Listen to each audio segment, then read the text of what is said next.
Y ya están en el sistema sus notas. Si hay alguna observación, les decía, me pueden decir, no hay ningún problema antes de presentar a dirección de carrera. Tienen 1 o 2 días más y con todo gusto, si acaso tienen alguna observación o alguna, creen tener más nota, me dicen y revisamos, no hay problema. Pero el sistema no se equivoca, jóvenes.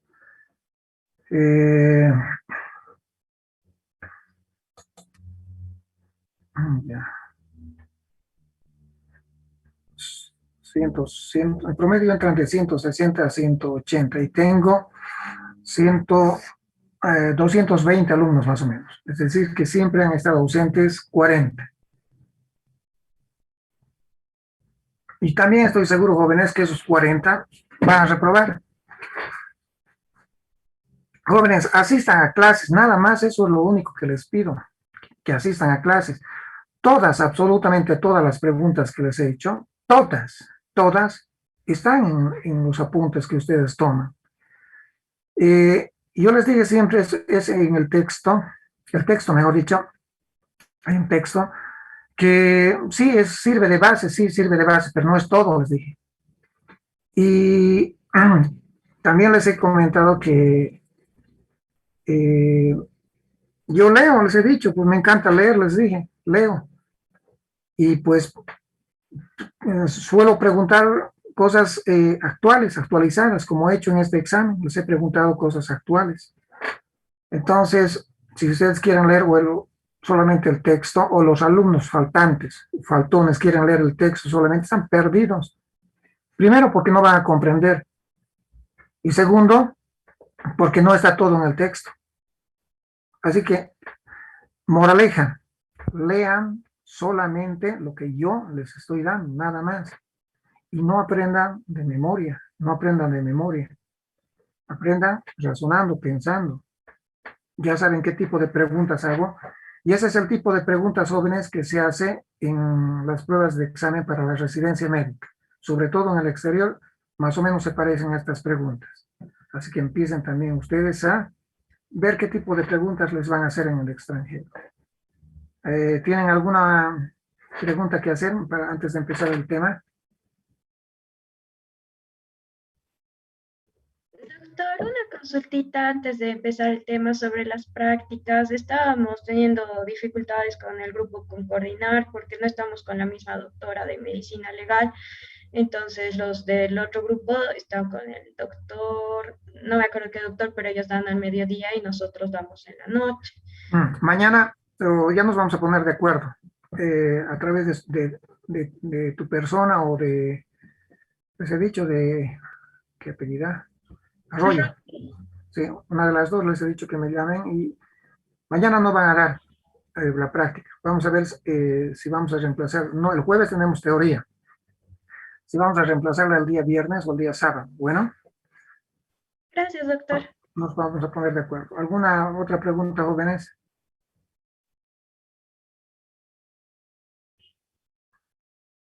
Bien, entonces, Doctor, yo asistan a quiero clase. preguntar una cuestión. ¿Por qué salía 45? Digo, ¿por qué salía 50 y no 45? No entiendo. Es respecto al examen. Ahí decía 50 milímetros de mercurio y yo saqué 45. Creo que era 45. Vuelve a hacer, por eso sí me dice si acaso tienes razón, lo revisamos, no hay ningún problema. Volver a hacerla en base a la fórmula que te he dado y con todo gusto lo vamos a revisar. Y me dices, ¿ya? No hay ningún problema. ¿Algo más?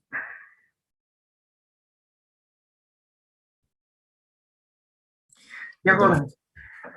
Entonces, de aquí, desde esta clase en adelante, es para el segundo parcial. Hoy día vamos a hablar el síndrome de Guillain-Barré. El síndrome de Guillain-Barré, jóvenes, es muy conocido. Pregunta de examen que yo la hago, ya sea en los parciales o en el final. Y siempre hacen esa pregunta en los exámenes de residencia. Tomen en cuenta, siempre hacen esa pregunta. Una pregunta en relación al Guillain-Barré. O sea que es una pregunta, o mejor dicho, es un tema muy preguntado. ¿Ya? Tomen en cuenta. Bien, ¿y qué es el Guillain-Barré? El Guillain-Barré es una enfermedad autoinmunitaria donde se presentan autoanticuerpos que van a destruir a la mielina. Pero la mielina del sistema nervioso periférico. Recuerdan que la desmielinización del sistema nervioso central es producida por otra enfermedad, la esclerosis múltiple. En cambio, aquí estamos hablando de nervios periféricos, Y el Guillain-Barré es una enfermedad desmielinizante de los nervios periféricos. Vamos a compartir pantalla. El Guillain-Barré también se conoce con el nombre de polirradiculoneuropatía inflamatoria aguda desmielinizante. Así también se conoce al Guillain-Barré.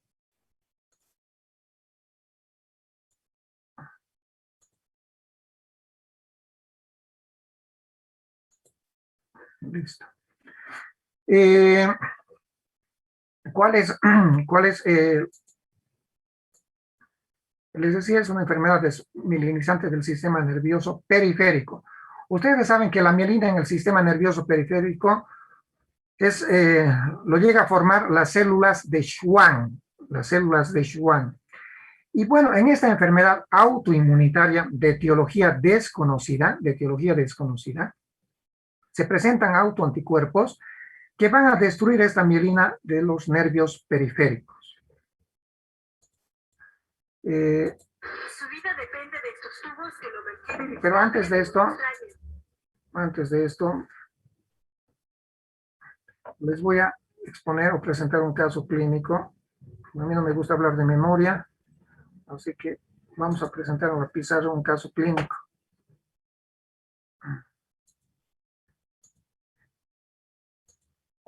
Ya. Jóvenes, les voy a presentar un caso clínico de un joven.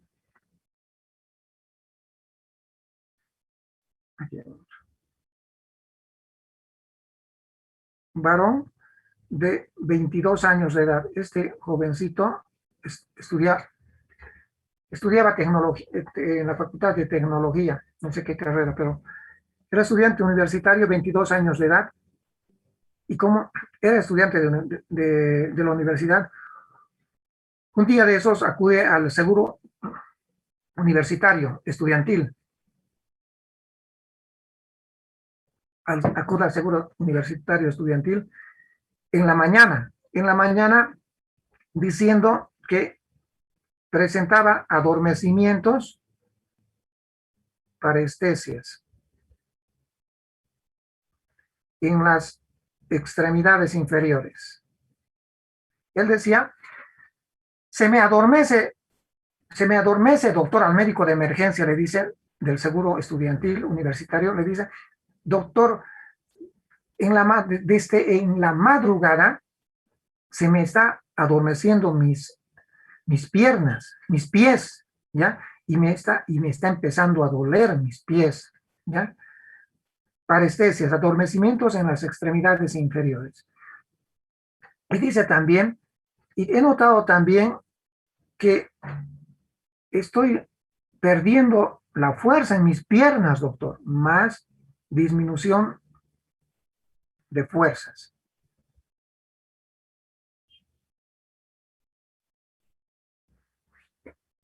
Siempre en las extremidades inferiores. Me está costando, doctor, caminar, menciona. Bien, el médico de turno lo llega a examinar y pues yo estaba pasando visita en el Hospital Santa Bárbara y me llama más o menos a las 10:30, me dice, esta es la historia, doctor, un paciente de 22 años de edad que desde la madrugada ha empezado a tener adormecimientos en las piernas, en los pies, y desde hace 1 o 2 horas no está pudiendo caminar bien, pérdida de fuerza en las extremidades inferiores. ¿Qué hago? Me dice. Yo le digo, yo estoy yendo a pasar clases, porque siempre paso clases de 11 a 12 en la Facultad de Medicina. Y después te lo voy a ir a ver, le digo. Bueno, perfecto, doctor, lo esperamos. Pues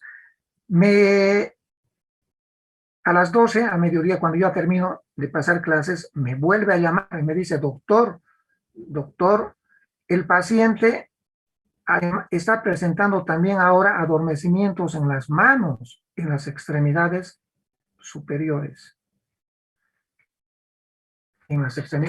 Está teniendo adormecimientos en las extremidades superiores, doctor. Y ha disminuido mucho más la fuerza de las extremidades inferiores. Entonces, con esta historia, jóvenes, con esta historia es suficiente como para pensar en esta patología, ¿ya?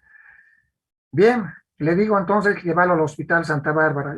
Vamos a ganar tiempo, llevarlo al Hospital Santa Bárbara y lo vamos a internar. Antes, ¿cómo se llama? A los pacientes del seguro universitario los hospitalizaban en el Santa Bárbara.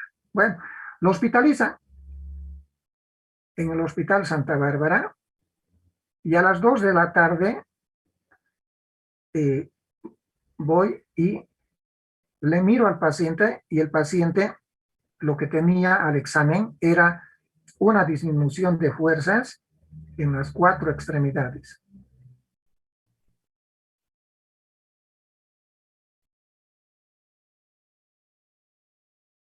Una disminución de fuerza en las 4 extremidades. ¿Cómo se llama eso? Tetraparesia. Es decir, que el paciente tenía una tetraparesia, ¿ya? Ya la pérdida de fuerza había sido también en las extremidades superiores. Tenía una tetraparesia, ¿ya? Tenía una tetraparesia. Los reflejos osteotendíneos estaban abolidos, disminuidos, ¿ya? Tanto el rotuliano, aquiliano, bicipital, tricipital, estos reflejos estaban disminuidos en las extremidades superiores y abolidos en las extremidades inferiores, ¿ya? Existía una hiporreflexia, aquí nomás sacamos. Existía una hiporreflexia.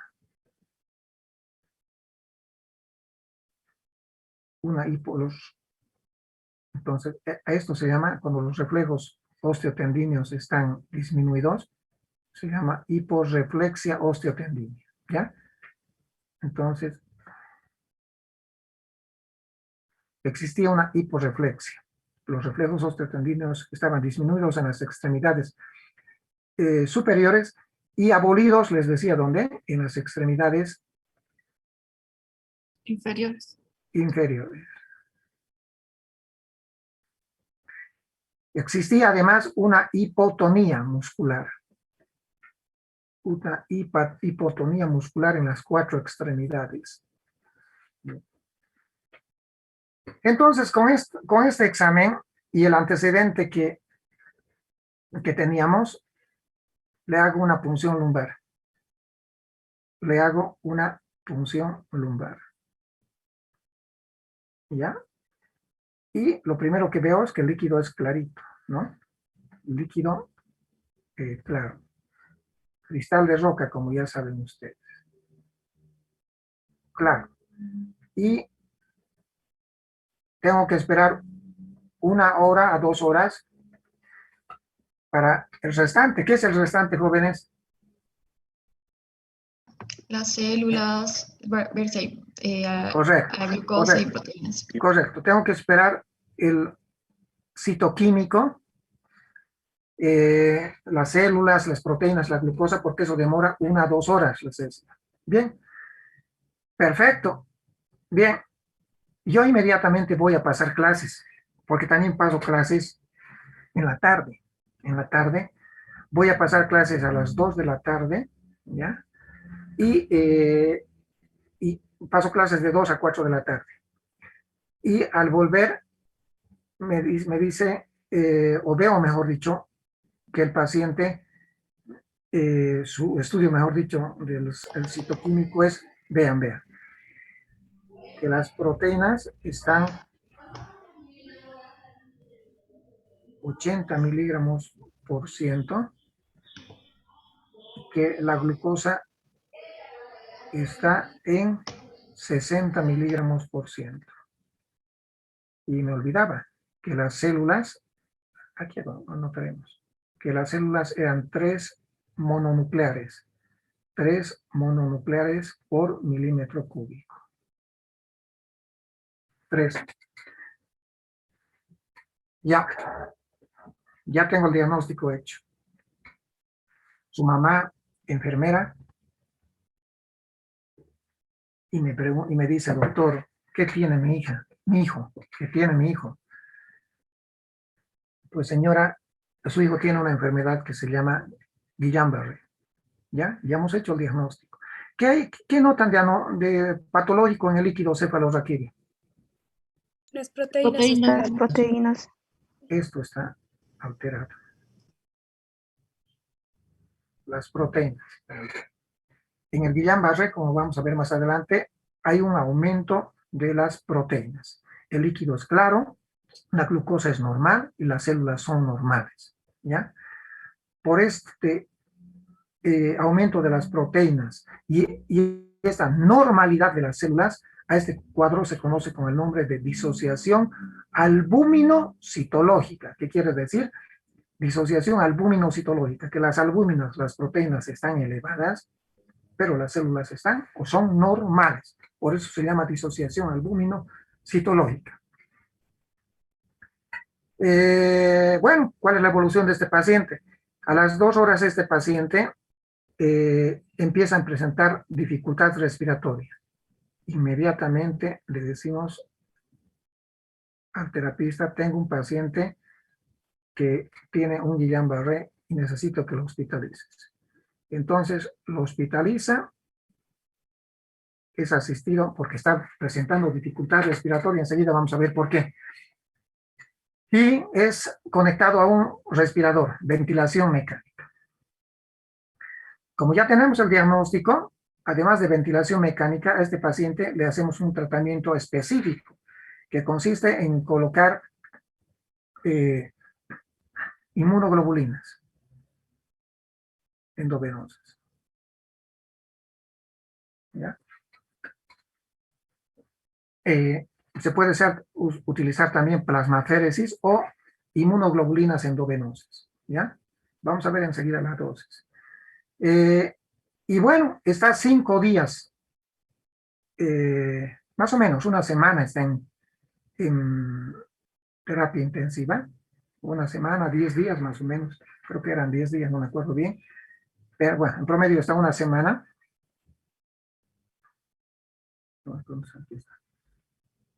¿Ya? Y después es pasado a, el paciente evoluciona favorablemente y ya mejora su cuadro respiratorio y es pasado a sala. A sala, donde está 2 semanas y es dado de alta.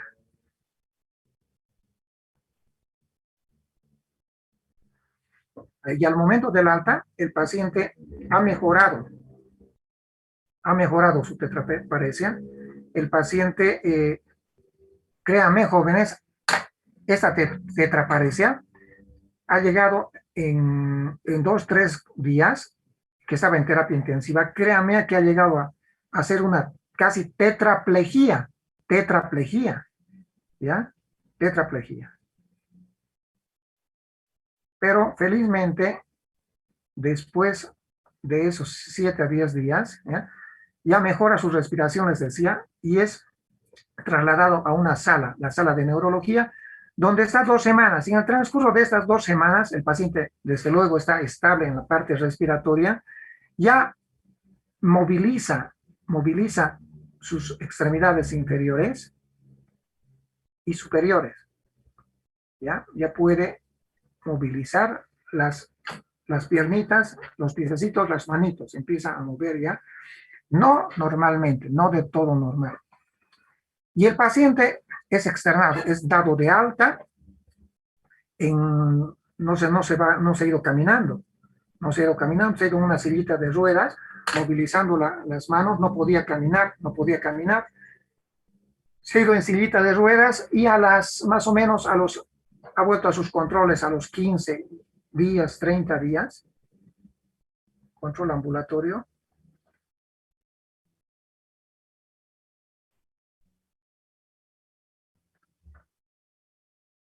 Les decía que bien a los 15 días ya puede mover mucho más las manos, ya puede movilizar mucho más los pies.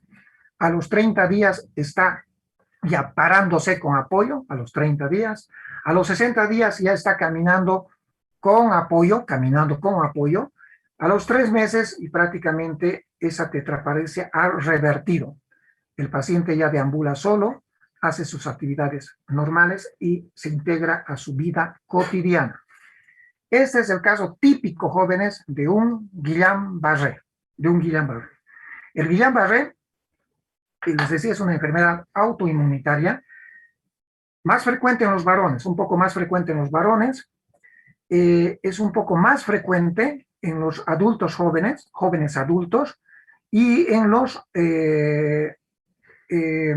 ancianos, a partir de los 65, 70 años. Entonces, hay 2 grupos etarios donde es más frecuente. No es exclusivo, pero es más frecuente en 2 grupos etarios, en los jóvenes adultos y en los ancianos, ¿ya? Mayores a 65 años, 70 años, ¿ya? El Guillain-Barré, no les decía, no es exclusivo de los jóvenes ni de los adultos mayores. El Guillain-Barré, jóvenes, se presenta en niños, jóvenes, adultos, ancianos. Se puede presentar en cualquier a cualquier edad, con un poquito más de preferencia en los varones. Ya, destacar, jóvenes, acá, que en el Guillain-Barré lo que caracteriza es que por dónde empiezan los adormecimientos y la pérdida de fuerza. Miembros inferiores. Es un cuadro clínico donde se va a presentar una pérdida de fuerza de curso ascendente.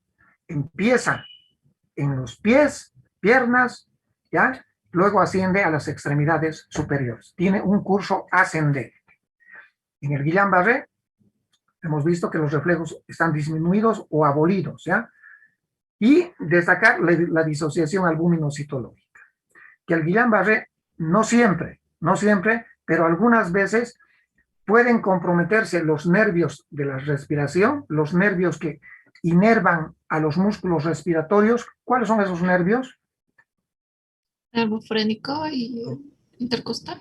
El nervio frénico y los nervios intercostales se pueden también desmielinizar, jóvenes, y aquí viene la gravedad.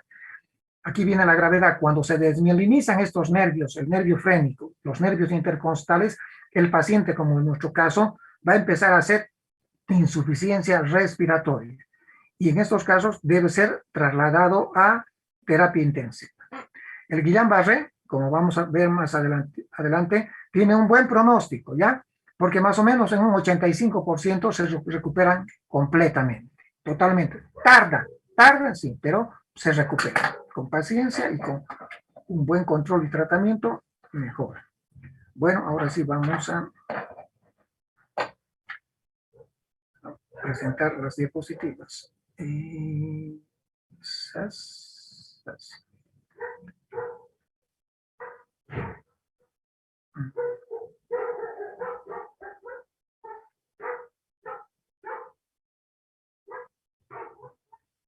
Un ratito. Estoy aprendiendo un poco más, cada día aprendo más, pues de ver si se borra, no se borra, puedo recuperar la pizarra, está muy bien. Ya. No estamos mal.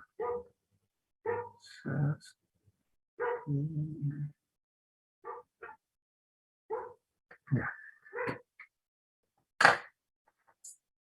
Ya. Ahora sí.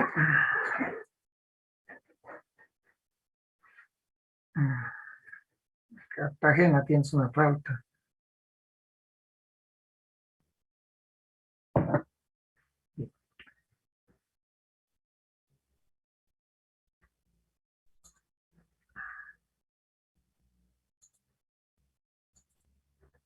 ¿Se puede ver? Sí, doctor. Ya. Guillain-Barré, enfermedad autoinmunitaria, donde los anticuerpos van a desmielinizar, destruir la mielina de los nervios periféricos. Es lo mismo que habíamos presentado hace ratito. Era un chico de 22 años, lo mismo que presentó para disminución de fuerzas en las extremidades inferiores, después en las extremidades superiores. Tetraparesia flácida, hipotónica, quiere decir flácida o hipotonía es lo mismo. Y destacamos que los reflejos osteotendíneos estaban disminuidos o abolidos, que las células eran 3, normales, que el líquido era claro, normal, que las proteínas estaban elevadas y la glucosa era normal. Tiene un cuadro respiratorio, insuficiencia respiratoria, por ese motivo es trasladado a terapia intensiva, donde se intuba al paciente y se lo trata con inmunoglobulinas endovenosas. 10 días después de UTI pasa a sala y luego 2 semanas después es dado de alta. Cuadro típico del Guillain-Barré. Su vida depende de estos tubos que lo mantienen estable de una extraña enfermedad comúnmente conocida como Guillain-Barré, nombre de quien descubrió este síndrome. Jorge Pedro Solís García, de 30 años, ingresó el 6 de abril al área de medicina del Hospital Belén con fuertes dolores musculares en todo el cuerpo, además de no tener apetito para comer. No sé, el doctor me tenía un virus y todavía hasta ahora no me dicen qué es lo que tiene. Me dijo que tuvo por los de pies, los brazos, la cabeza y se cayó. Se le cayó, no podía pararse, no comer, nada. Su madre, acongojada por el estado de salud de su hijo, quien se encuentra en la unidad de cuidados intensivos del referido nosocomio, pide ayuda ya que no cuenta con los medios económicos para la compra de los medicamentos, que para variar tienen un elevado costo. Quisiera, por favor, que me apoye, alguien, alguna persona voluntaria. Tiene mi amiguita que me estaba apoyando desde el trabajo, ¿no? Pero ahorita no puedo trabajar, no tengo dinero ahorita para ver la. Este hombre es padre de una menor de 3 años y era el único sustento de su familia. Trabajaba como vigilante del mercado central. Esta enfermedad es poco conocida. El síndrome de Guillain-Barré se caracteriza por un disturbio motor y sensorial progresivo de los nervios espinales y craneales. Ya, cierto, jóvenes, que el tratamiento, sobre todo las inmunoglobulinas, son caras, pero vamos a ver más rápido.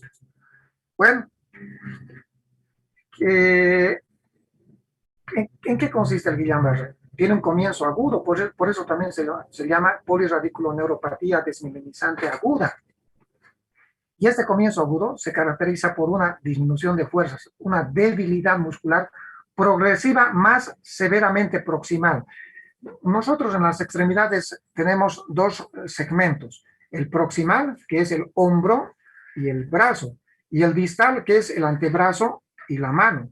En la pierna, el segmento proximal, en la extremidad inferior, mejor dicho, el segmento proximal corresponde al muslo, a los muslos, y los segmentos distales corresponden a las piernas y los pies.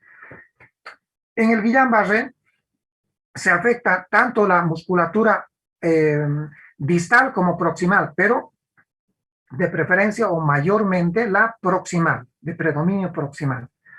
En el Guillain-Barré no solamente se van a afectar las extremidades inferiores, algunas veces se puede comprometer también los nervios craneales. Los nervios craneales se pueden comprometer. No siempre se desmielinizan no solamente los nervios de las extremidades, sino también que algunas veces, les decía, puede desmielinizarse los pares craneales, porque los pares craneales también son nervios periféricos. Y dentro de estos pares craneales, los que más se comprometen son el séptimo par craneal, el facial. Esto es importante, jóvenes, y me olvidaba decirles, si bien es cierto que es una enfermedad autoinmunitaria de etiología desconocida, algunas veces puede ser precedido, puede tener el paciente antecedentes de unas semanas antes de haber tenido un proceso viral, una infección viral, por ejemplo, un resfrío, hay algunos virus hoy en día que se conocen que sí están relacionados dentro de los antecedentes, que pueden evolucionar o desencadenar en las semanas siguientes un Guillain-Barré. El virus del Zika, por ejemplo, el Zika. El citomegalovirus. El citomegalovirus también está relacionado con el Guillain-Barré. ¿Qué otros virus también pueden evolucionar con un Guillain-Barré? El virus del Epstein-Barr. El Epstein-Barr también puede evolucionar a un Guillain-Barré. El virus del COVID. El COVID-19 también hoy en día se ha demostrado que puede evolucionar. Hay casos descritos que pueden evolucionar con un Guillain-Barré. Bueno, pueden tener infecciones virales, pero no solamente infecciones virales, pueden también tener infecciones bacterianas. Por ejemplo, un virus que tiene una relación muy frecuente con el Guillain-Barré es el Campylobacter jejuni. El Campylobacter jejuni, ¿ya? Que es productor de diarreas profusas, ¿ya? Enteritis. Entonces, cuando un paciente tiene enteritis, diarreas, y su etiología es por Campylobacter jejuni, puede producir un Guillain-Barré. También puede existir antecedentes de vacunaciones. Las vacunas, cualquier vacuna, jóvenes, cualquier vacuna, incluyendo a la del COVID, cualquier vacuna, del sarampión, vacunas para los resfríos, para las gripes, vacunas para cualquier enfermedad infecciosa, pueden evolucionar con un Guillain-Barré en los siguientes días, ¿ya? Y también pueden existir antecedentes de cirugías previas, los días o las semanas previas al Guillain-Barré. Es decir, que el Guillain-Barré también se puede presentar después de algún procedimiento quirúrgico. Este jovencito que les mostraba, me olvidé decirles que había sido operado de una apendicitis 2 semanas antes. Entonces, tenemos, no siempre, pero puede existir que antes de presentarse el Guillain-Barré, puede tener el paciente un proceso viral o haber sido vacunado o haber tenido diarreas o haber sido sometido a cirugías. ¿Qué encontramos en la patología? Desmielinización por parches, por eso se llama desmielinización segmentaria focal, con un infiltrado monocítico endoneural. Y lo que caracteriza al Guillain-Barré, lo que les mencionaba, es este concepto que es clásico de la neurología, que se conoce con el nombre de disociación albúmino-citológica, donde las proteínas están elevadas y las células son normales, como hemos visto en el paciente. No se olviden que el líquido cefalorraquídeo es claro, cristal de roca, y que la glucosa es normal. Lo único que es elevado son las proteínas, las albúminas. Este es un dibujito que simplifica lo que es el Guillain-Barré. Primero empiezan los adormecimientos, la disminución de fuerza en las extremidades inferiores. Es progresivo. Luego va ascendiendo. El paciente tiene torpeza motora, no puede ya pararse, no puede caminar. Llega al hospital donde los reflejos están disminuidos o abolidos. Y pues esta disminución de fuerza, no se olviden que va a ascender a las extremidades superiores. ¿Ya? El paciente va a llegar a estar tetraparético o tetrapléjico. Algunas veces los nervios de la respiración se ven afectados, nervios que van a inervar a los músculos respiratorios, y el paciente va a requerir ventilación mecánica. Pero no se olviden que después de un par de semanas o meses, la recuperación en la mayoría de los pacientes es completa, en la mayoría de los pacientes. Esta evolución, jóvenes, ascendente, que empieza en los pies, luego asciende y luego va hacia las extremidades superiores, puede presentarse en horas o en un par de días. En horas o un par de días. Generalmente es horas o 1 o 2 días. ¿Ya? ¿Cuál es la incidencia del Guillain-Barré? Es poco frecuente. 1 a 3 por cada 100.000 habitantes. 1 a 3 por cada 100.000 habitantes. Yo diría que estas estadísticas tendríamos que ir actualizando porque cada vez vemos más Guillain-Barré. Pero la literatura a nivel mundial maneja estos números. Y el Guillain-Barré, jóvenes, es de concepto popular. Mucha gente de clase media ya sabe qué es el Guillain-Barré. Sabe, dice que ataca los nervios, no dice que lo llega a paralizar al paciente, sabe. Y jóvenes, ustedes tienen la suerte en esta clase de conocer los conceptos un poco más exactos. Les he dicho que es más frecuente en los varones y más frecuente en los adultos jóvenes y en los ancianos. ¿Cuáles son los criterios de diagnóstico? Lo mismo, debilidad muscular progresiva, ascendente, empieza en las extremidades inferiores, luego asciende a las extremidades superiores. Es de predominio proximal, existe arreflexia osteotendínea o hiporreflexia osteotendínea. Y este conceptito también es muy importante, jóvenes, a destacarlo. Es simétrica. Simétrica, que quiere decir que se afectan por igual las extremidades inferiores. Y luego se afectan por igual las extremidades superiores. A eso se refiere simétrica, que es, están en la misma proporción en un lado que en el otro lado. ¿Ya? Otro detalle muy importante. Muy poca o ninguna alteración sensitiva y esfinteriana. Muy poca o ninguna alteración sensitiva o esfinteriana.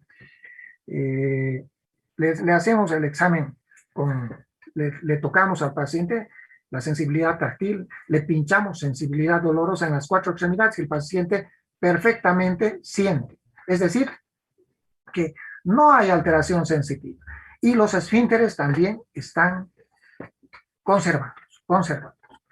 Decíamos hace ratito, puede existir algún par craneal asociado, y el más frecuente el séptimo par craneal, que su recuperación del Guillain-Barré es en la mayoría favorable, pero tarda semanas a meses.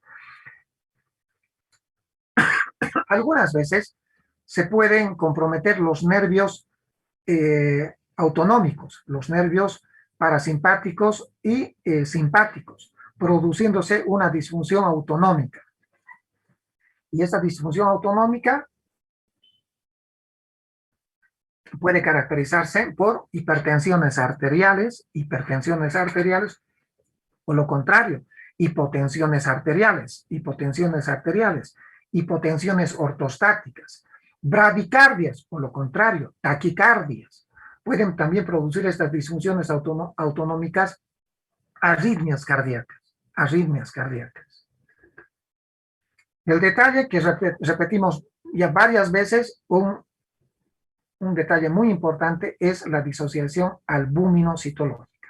Ya, la punción lumbar, el líquido cefalorraquídeo es claro, cristal de roca, y las células son normales, la glucosa es normal, pero las proteínas son elevadas. Proteínas están elevadas, ¿ya? Porque las células son normales y las proteínas, es decir, la albúmina es elevada, esto se conoce con el nombre de disociación albúmino-citológica. Y un detallito, tomen en cuenta.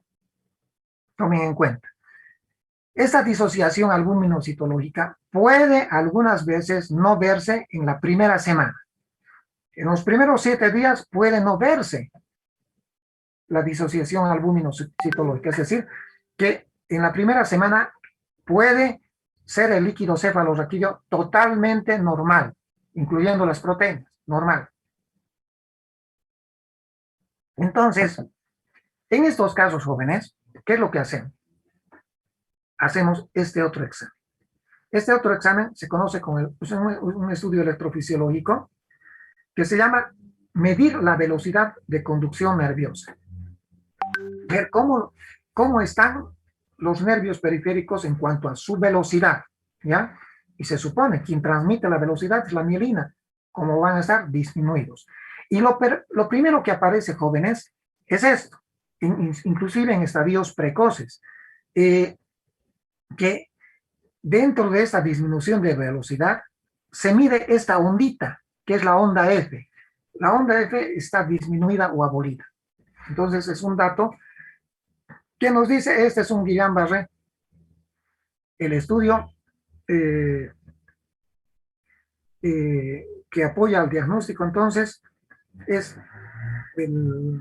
la velocidad de conducción nerviosa. La velocidad de conducción nerviosa, el estudio más confiable para diagnosticar Guillain-Barré. ¿Por qué? Porque algunas veces, repito, algunas veces podemos no ver disociación albúmino-citológica.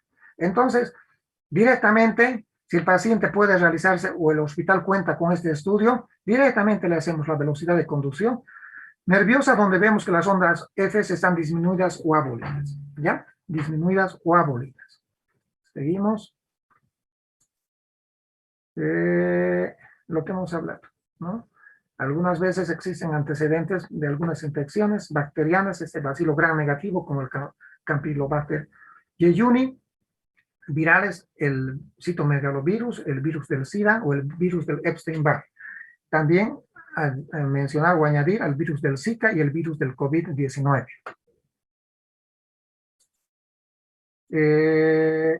Que nos deben hacer dudar, es decir, deben hacernos dudar del diagnóstico cuando estos jóvenes, vean, cuando el cuadro clínico es asimétrico.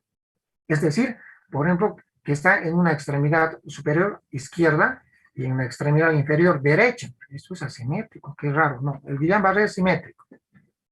Les decía, generalmente no hay compromiso vesical, no hay alteración esfinteriana. Y si hay, puede ser un día, pero generalmente no hay. De tal manera que si nosotros vemos un paciente tetraparético con sonda vesical, dudamos. ¿Por qué? Porque en el Guillain-Barré no tiene que existir compromiso esfinteriano. ¿Ya? Las células son normales. Y si tenemos unas células un poco elevadas, ya pensamos que no es un Guillain-Barré, sobre todo cuando las células están por encima de 50 células. Ustedes saben que normalmente son mononucleares, ¿no? Y si vemos polimorfonucleares, peor. ¿Por qué? Porque normalmente en el líquido cefalorraquídeo no hay polimorfonucleares, solamente hay mononucleares. ¿Existirá a nivel sensitivo alteraciones sensitivas? No hay, les he dicho. En el Guillain-Barré no hay alteración esfinteriana ni alteración sensitiva. Ese es el Guillain-Barré clásico. Pero hay algunas variantes, jóvenes. Hay algunas variantes y estas son la variante de Miller-Fisher. Aquí el paciente no está tetraparético. Estas son variantes menos frecuentes. En la variante de Miller-Fisher, el paciente va a tener un compromiso de los pares oculomotores 3, 4 y 6. Por lo tanto, el paciente va a tener una oftalmoplegia por compromiso de los nervios oculomotores.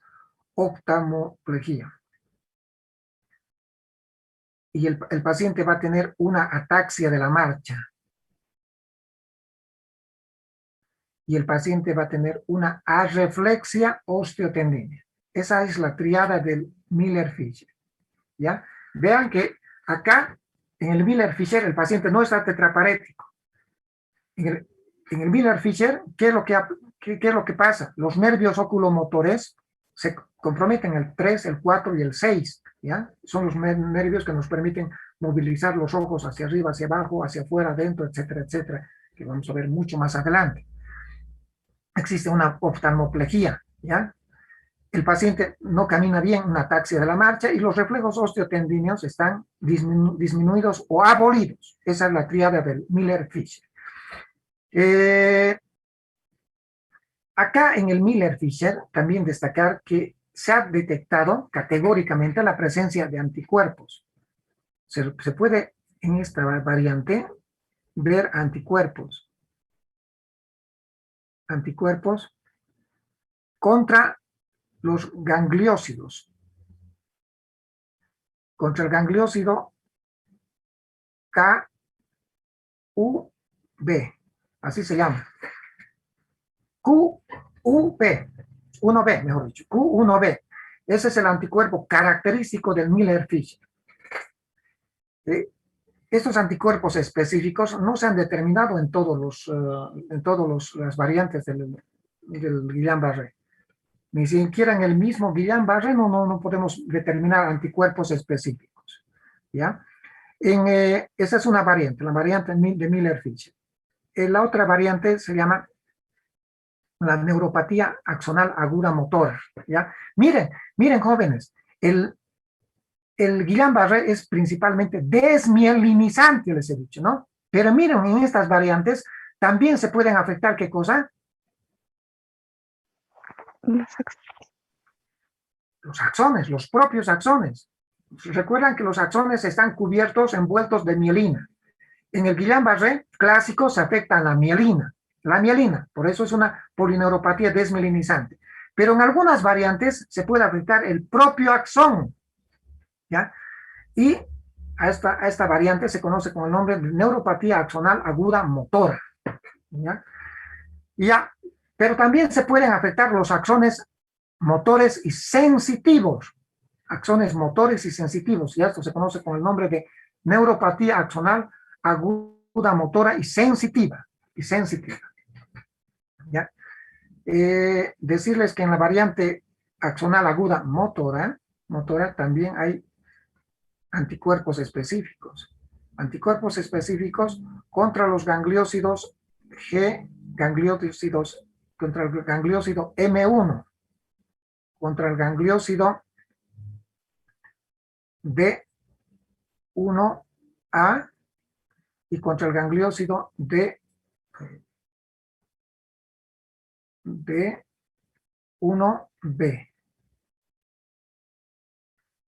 Entonces, ¿qué podemos decir? Que existen anticuerpos específicos que han sido demostrados en algunas variantes de Guillain-Barré. Concretamente, en el Miller-Fisher, el anticuerpo contra el gangliósido Q1B y en la neuropatía axonal aguda motora contra el gangliósido M1, contra el gangliósido D1A y contra el gangliósido D1B, contra el gangliósido D1B.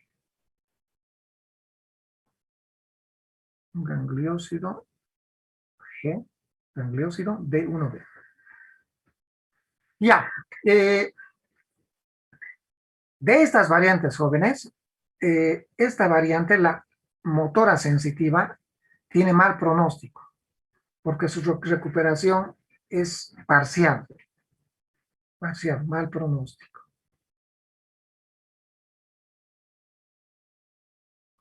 En cambio, las otras, la Miller-Fisher, la axonal aguda motora, tienen mejor pronóstico, buen pronóstico.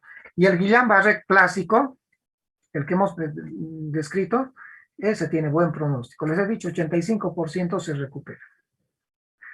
Esta variante, la pandis autonómica, es rara, ¿ya?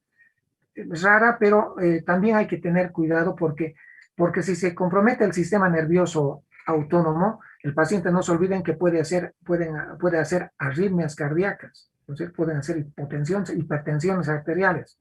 Entonces, si bien es cierto, es rara, a tomarla en cuenta porque también implica riesgo de vida. Y finalmente la variante sensitiva, pura.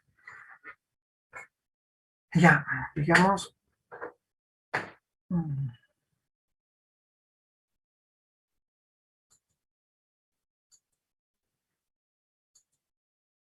¿Cuál es el tratamiento? Ya estamos terminando. Inmunoglobulinas endovenosas. Dos clases de tratamiento, jóvenes. Inmunoglobulinas endovenosas o plasmaféresis. ¿Cuál es la dosis de las inmunoglobulinas endovenosas? La dosis es de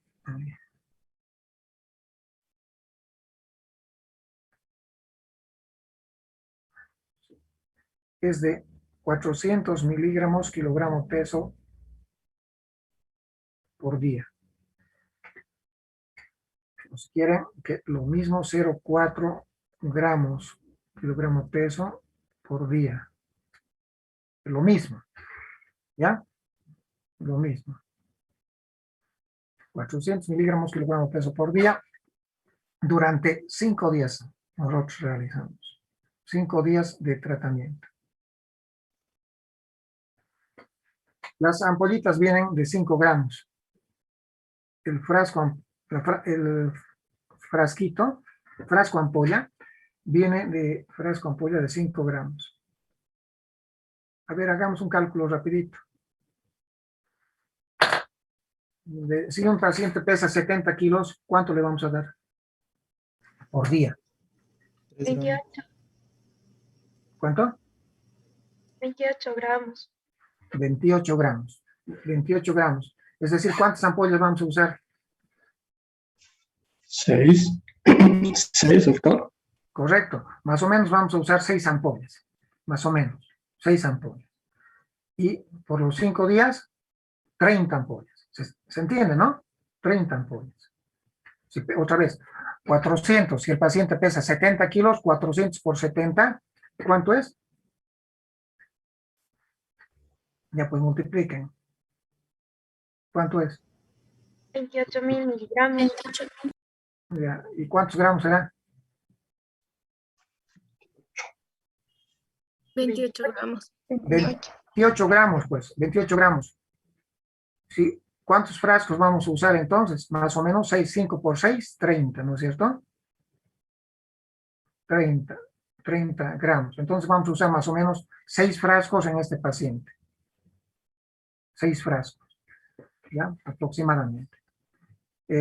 Por día. Y por los 5 días, ¿cuántos? 30.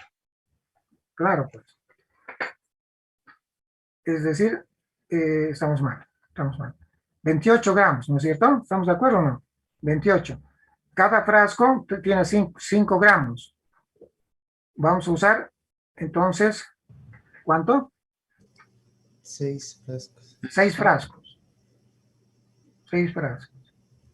Vamos a usar 6 frascos por día. Por día. Por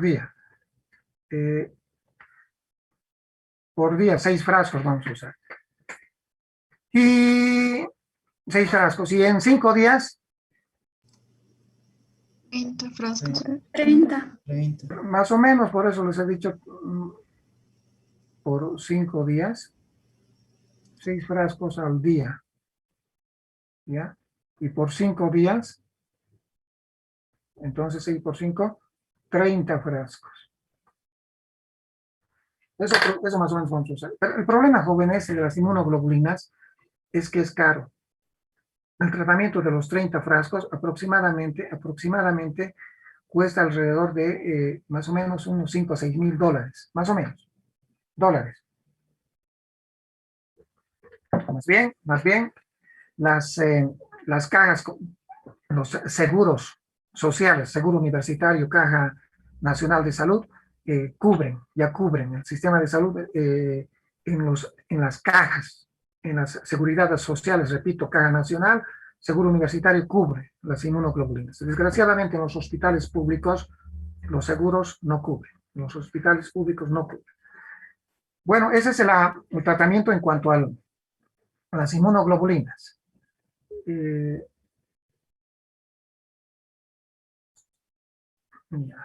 Y si nosotros, ¿cuál es la otra opción? Usar plasmaféresis.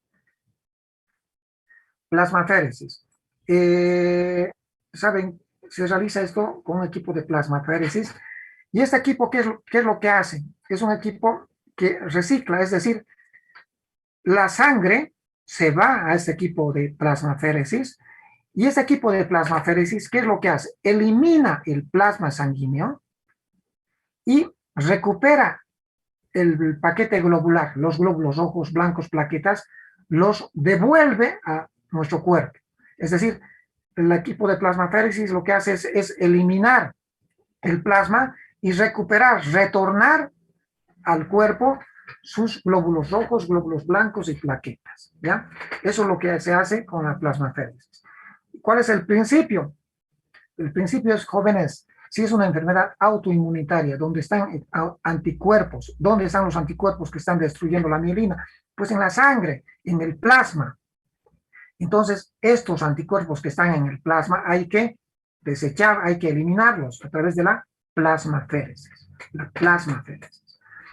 Más o menos 30 a 40 mililitros por kilogramo de peso por día. Se hace. ¿Cuánto se sacará entonces de sangre a un paciente promedio por día? Que pesa 70 kilos.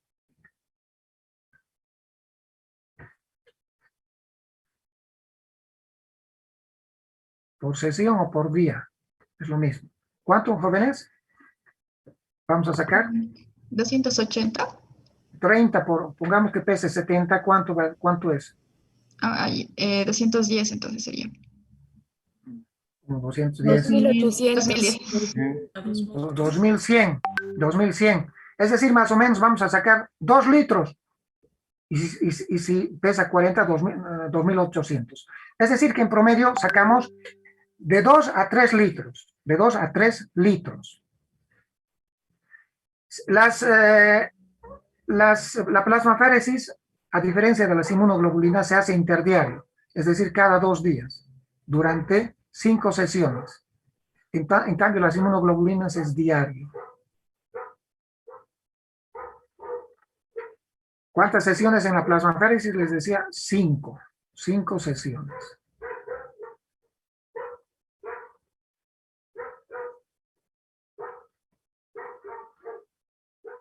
Y ya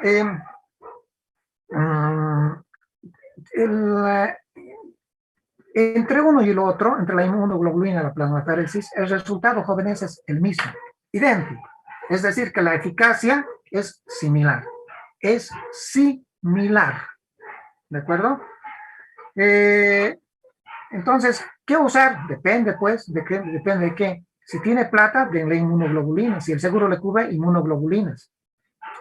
Si tienen la posibilidad de usar una buena plasmaféresis, también pueden usar una plasmaféresis. La plasmaféresis, mucho cuidado en pacientes hemodinámicamente inestables. Cuidado con la plasmaféresis en los que no están estables hemodinámicamente. ¿Por qué? Porque con mucha frecuencia puede producir hipotensión arterial. Puede producir hipotensión arterial. Si hay un pasado alérgico, por ejemplo, el paciente es asmático, por ejemplo, mejor usar plasmaféresis, porque las inmunoglobulinas pueden producir reacción anafiláctica algunas veces. Y aquí un detalle. Los corticoides, jóvenes, no están indicados. No se usa corticoides. No tienen indicación. No sirve usar corticoides en el Guillain-Barré. Hay un cuadro que se llama la creo que esto es...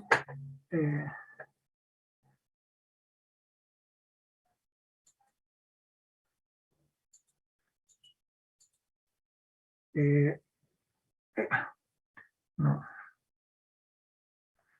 Hay un cuadro, jóvenes. Bueno, aquí vamos de una vez. Hay un cuadro que se llama Guillain-Barré crónico. ¿Ya? Y aquí lo voy a aumentar. O mejor aquí lo colocaré. Hay un cuadro que es diferente al Guillain-Barré agudo que hemos mencionado.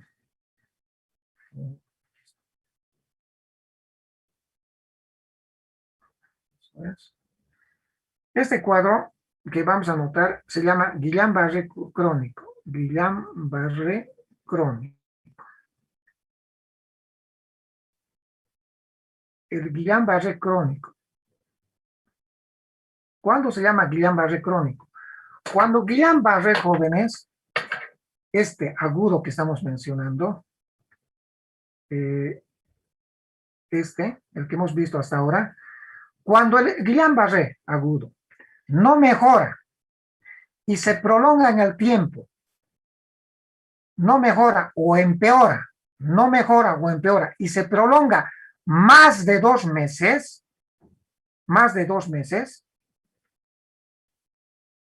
entonces si el Guillain-Barré se prolonga más de 2 meses, se conoce con el nombre de Guillain-Barré crónico. Tienen que pasar 2 meses. Si el paciente, repito, que ha tenido Guillain-Barré no ha mejorado o ha empeorado y han pasado 2 meses, ya se conoce con el nombre de Guillain-Barré crónico. Y aquí, ¿por qué les menciono? Porque el Guillain-Barré crónico sí se beneficia de las inmunoglobulinas o la plasmaféresis, igual que el Guillain-Barré agudo, igual. Pero, entonces, este sí se beneficia, les decía, de inmunoglobulinas endovenosas. Sí se beneficia también de plasmaféresis. ¿Ya? Pero también se beneficia de los corticoides. Esa es la diferencia con el Guillain-Barré agudo. Con el Guillain-Barré agudo. ¿Ya? Ese es un detallito que tienen que tomar en cuenta. ¿Sí? El Guillain-Barré crónico se puede usar corticoides. Sirve. En cambio, en el agudo no sirve para nada. Digamos. ¿Con qué enfermedades debo hacer el diagnóstico diferencial? Un ratito. Tengo que borrar esto. Ya, ahora sí. Estos son los cuadros que pueden parecer un Guillain-Barré y entran dentro del diagnóstico diferencial. La polineuropatía del paciente crítico.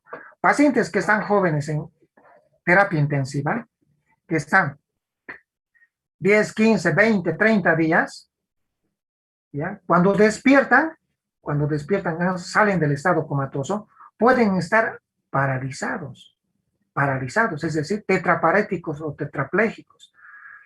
Y puede, pues uno dice, este paciente, por decir que estaba con un TEC, ha estado 15, 30 días con el respirador, con un ventilador mecánico. Su traumatismo encefalocraneano ha mejorado, ha evolucionado favorablemente. Y después de 15, 30, 20, 30 días va despertando el paciente, va mejorando. Pues ocurre, jóvenes, que lo examinamos a este paciente y algunas veces el paciente está tetraparético o tetrapléjico. Y uno dice, ¿no estará haciendo además un Guillain-Barré? No, no está haciendo un Guillain-Barré, porque es frecuente este cuadro que se conoce con el nombre de polineuropatía del paciente crítico, del paciente que ha estado en terapia intensiva. Y se parecen con el Guillain-Barré, sí, porque están tetraparéticos, están hipotónicos, hiporrefléxicos, pero aquí viene la diferencia. El antecedente, el antecedente es que estaba en terapia intensiva, ¿ya? Y que además, le hacemos una punción lumbar, y el líquido, y no hay la disociación albuminocitológica. El líquido cefalorraquídeo es completamente normal. Normal, no hay la disociación albuminocitológica. Y además que en la polineuropatía del paciente crítico, el compromiso más que la mielina es del axón.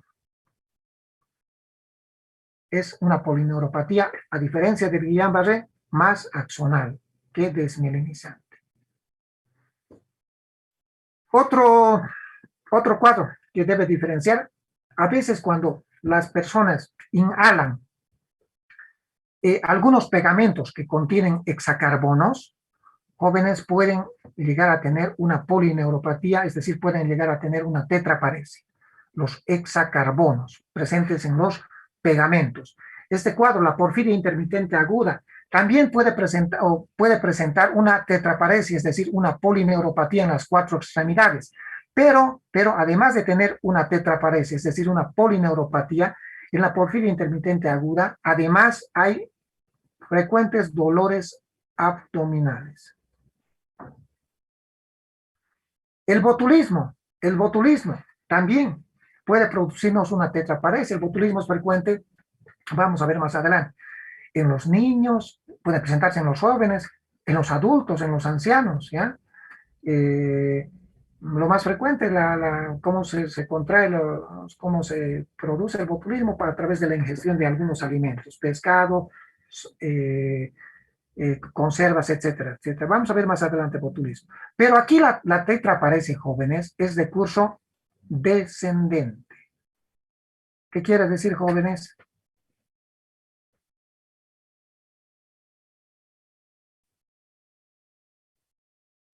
¿Qué quiere decir? Que comienza por los miembros superiores. Que empieza en los músculos de la cara, luego mano, nervios de las extremidades inferiores y luego nervios de las extremidades inferiores, es decir, descendente. El Guillain-Barré es ascendente. La difteria también nos puede producir tetraparesias, polineuropatías. Otros cuadros que pueden producir también tetraparesias son la intoxicación por plomo, arsénico, talio. La poliomielitis también nos puede producir tetraparesias, pero lo característico de la poliomielitis es que ese compromiso nervioso es asimétrico, saltoneado. Otro cuadro que puede producirnos polineuropatías es la hipofosfatemia. Pacientes alimentados por vía parenteral pueden presentar hipofosfatemia. Y otras enfermedades que pueden presentar también polineuropatías, la enfermedad de Lyme, la esclerosis lateral amiotrófica, la miastenia gravis, mielopatías, etc. Y aquí vamos a aumentar un cuadro que es en la práctica muy frecuente y debemos estar capacitados para diagnosticar el Guillain-Barré versus, aquí vamos a hacer, ya no tengo más pizarra ahí. ¿Qué otra patología, jóvenes, nos puede producir tetraparesis o tetraplegias?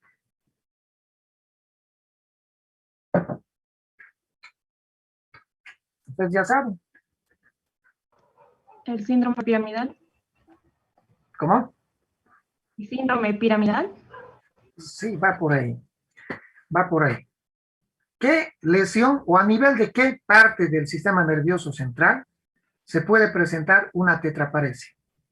Trauma raquidimedular. Una lesión cervical. Ya. Correcto. En este caso no hablamos de trauma raquimedular, sino porque tendremos que tener el antecedente, ¿no es cierto?, de un trauma. En este caso debemos hablar de lesiones que han dicho. Cervical. Correcto, lesiones medulares. Y específicamente cervicales, por ejemplo, si es una tetraparesia. Si es una paraparesia, lesiones dorsales o lumbares. Es decir, que uno de los diagnósticos diferenciales que debemos hacer nosotros es el Guillain-Barré versus tumores medulares. Tumores. En la práctica es un diagnóstico diferencial que hacemos muy frecuentemente. Y al residente le decimos, ¿qué es? ¿Es un Guillain-Barré o no? ¿O es un tumor medular? Miren, ¿qué diferencia creen que existe? Va a existir daño motor. Tetraparesia. Sí. ¿Va a existir un daño motor si es un daño de la médula cervical o no? Si hay un tumor en la médula cervical, ¿va a existir un daño motor o no?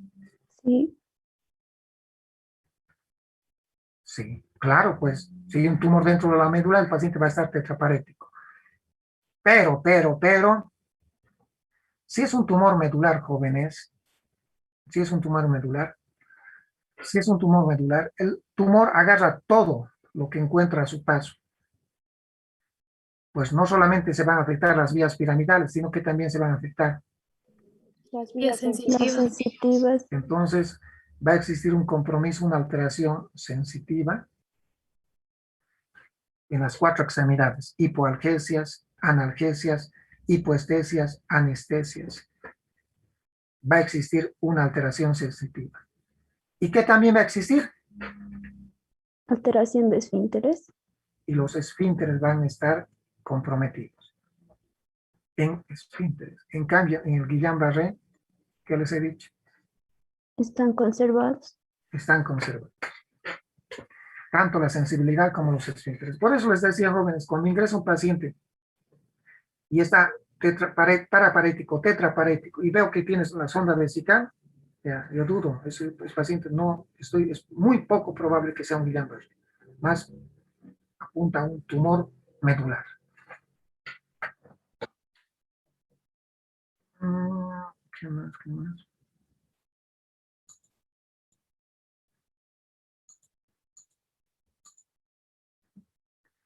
El 85%, les decía, se recupera completamente en meses, 3, 4, 5, 6 meses. 10 a 15% tienen alguna debilidad residual. ¿Y puede volver el Guillain-Barré? La pregunta que nos hacen algunas veces. Sí, pero es raro, miren, 2%. Raro. Raro es que vuelva el Guillain-Barré.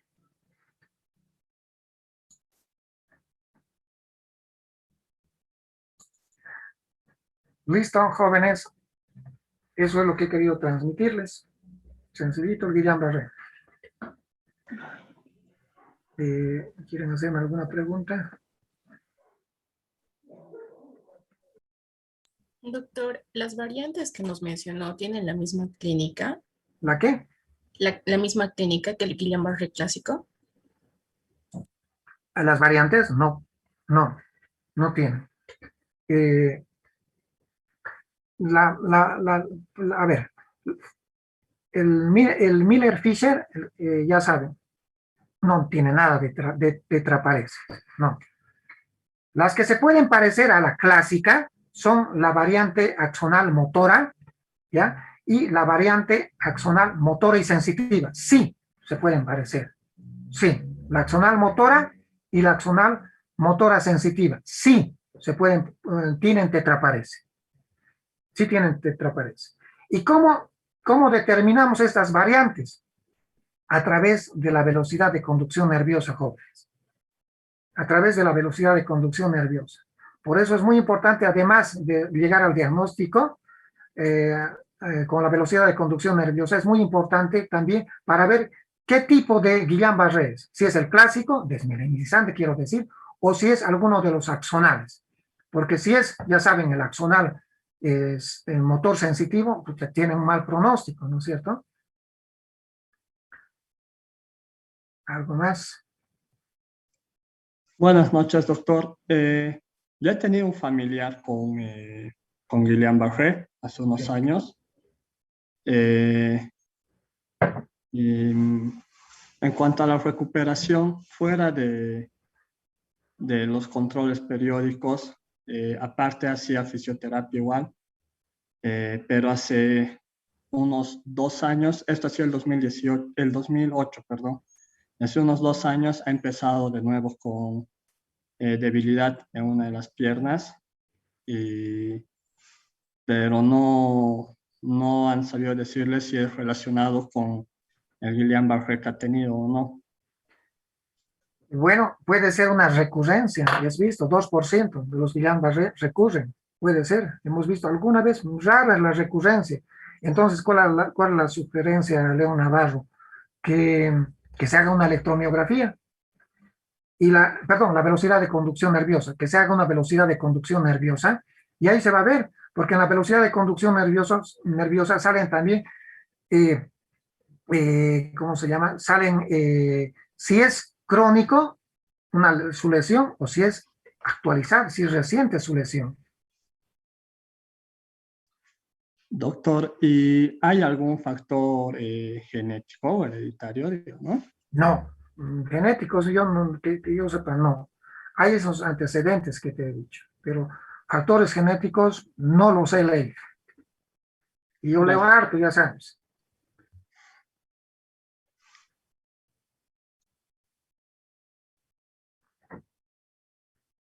Jóvenes, a un médico general, de hecho el médico del seguro universitario ya sabía que era probablemente un Guillain-Barré.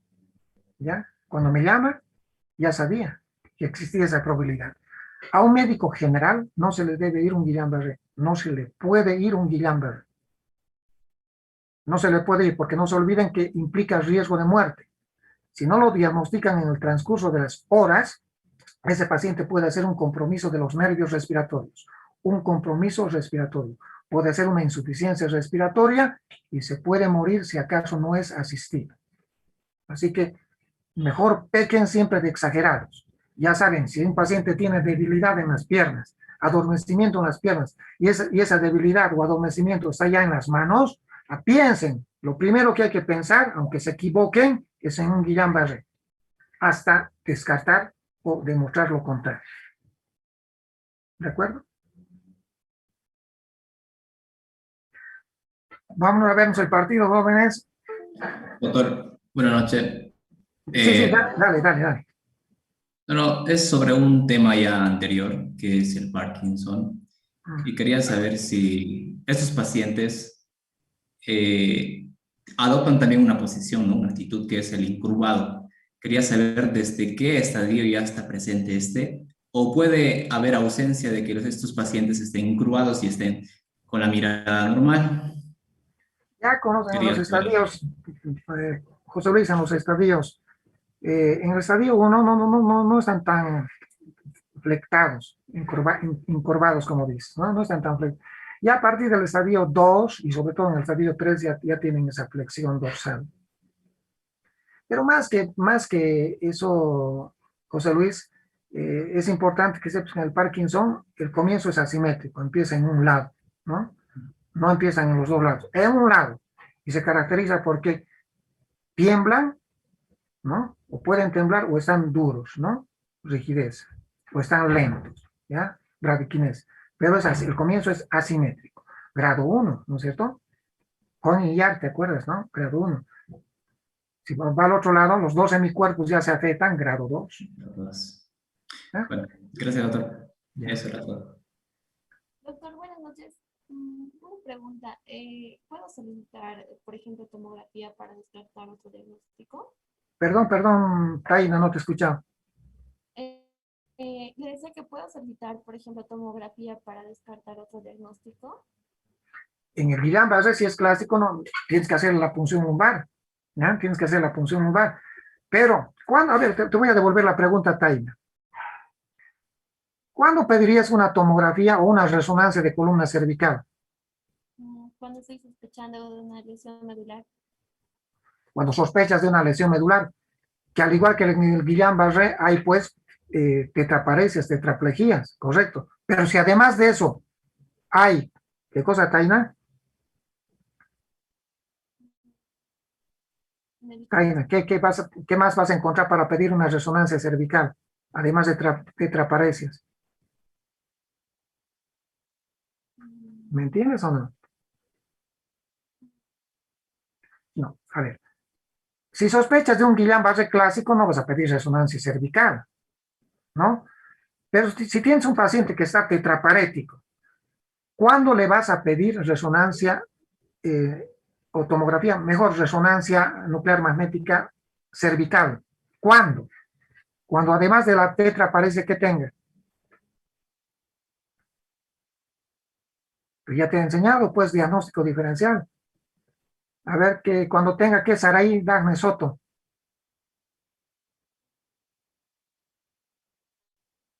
¿Me escuchas, Saraí Dagme?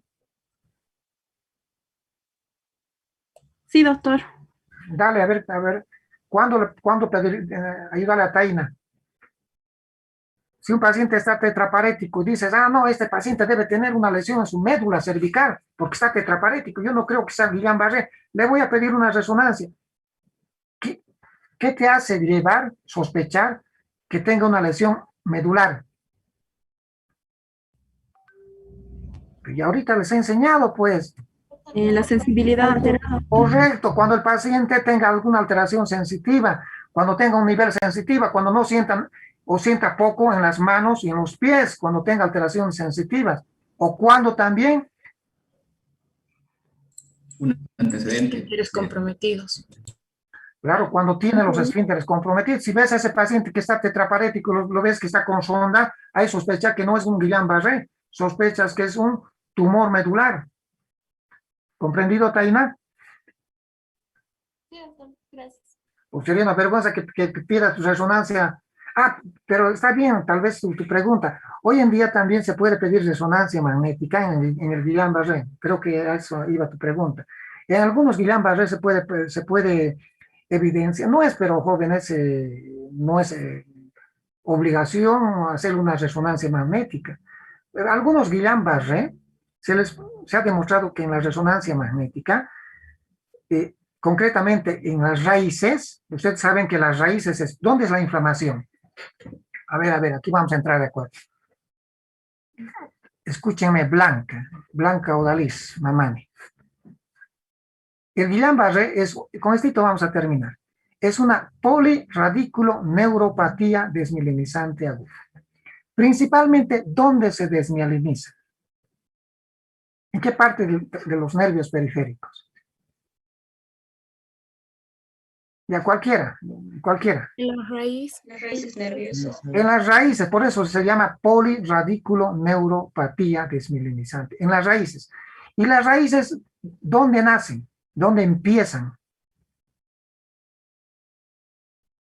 ¿Dónde nacen? Pues ¿en qué parte? Groseramente. Médula espinal. En la médula espinal. En la médula espinal.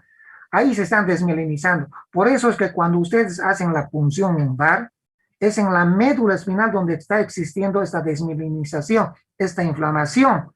Y como en las raíces, es decir, en la médula espinal, se están desmielinizando, hacen la punción lumbar, como hay una inflamación en la médula, hay las proteínas elevadas. ¿Se está entendiendo? Las proteínas están elevadas. ¿Por qué? Porque las raíces que están naciendo de la médula se están inflamando, se están desmielinizando. Les decía como comentario, algunas veces se puede hacer, algunas veces se ha hecho, mejor dicho, se ha hecho resonancia nuclear magnética en Guillain-Barré y se han visto lesiones de las raíces, ¿ya? Lesiones hiperintensas a nivel de las raíces. Pero no jóvenes, por favor, no se diagnostica Guillain-Barré con resonancia. Se diagnostica Guillain-Barré en base a la clínica y se confirma con la velocidad de conducción nerviosa o con el líquido cefalorraquídeo. ¿De acuerdo? Eso de la resonancia es como dato de interés. ¿Ya? En Guillain-Barré no se pide resonancia magnética. ¿De acuerdo? Ya, ahora sí, jóvenes, a ver el partido, nos vemos, buenas noches, chao. Hasta luego, doctor. Hasta luego, doctor. Hasta luego.